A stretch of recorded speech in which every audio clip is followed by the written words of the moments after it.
kijk, er is heel duidelijk, en dat is niet iets van nu, maar al jaren, dat er een achterstand is als je het hebt over het niveau van het onderwijs op de eilanden. Als je die vergelijkt ten opzichte van het niveau wat we hier in het Europees deel van het Koninkrijk hebben, Nederland. Dat is gewoon een groot verschil. En dat kan gewoon niet en dat mag gewoon niet. In mijn motie heb ik ook opgeroepen aan het ministerie, aan de staatssecretaris van Koninkrijksrelaties, maar ook aan het ministerie van Onderwijs, Cultuur en Wetenschappen heb ik ook de vraag gesteld van oké, hoe kan dit? En waarom duurt het ook zo lang voordat er echt duidelijke investeringen worden gepleegd? Die motie die ik heb ingediend roept ook op om die gelijkwaardigheid zeker te onderzoeken.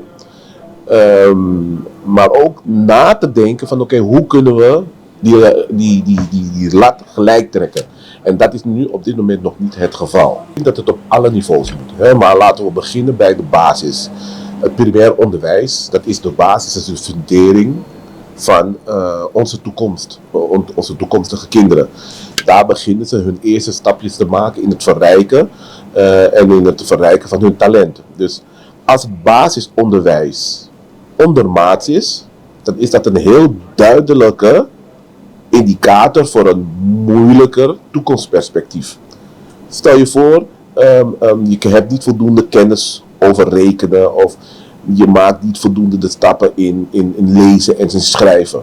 Ja, dat gaat jouw loopbaancarrière binnen het onderwijs, als je naar het vervolgonderwijs gaat, maar ook als je doorgaat naar het mbo of misschien wel naar het hoger onderwijs, gaat dat sterk beïnvloeden. En dan niet positief, maar met name negatief, want die basis is nodig om complexere materie tot je te kunnen nemen. Na 10-10-10, er zijn verschillende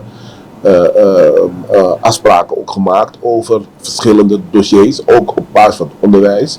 Maar de mensen zijn ook doorontwikkeld. Dus teruggaan denk ik, ja, dat is niet per se de manier. We moeten een nieuwe manier vinden van hoe kunnen we het goede wat er was, hè, dus wat er vroeger was, en wat er nodig is op dit moment, om te kijken hoe we dat goed kunnen samenvoegen tot een nieuwe manier van hoe het onderwijs vorm moeten geven.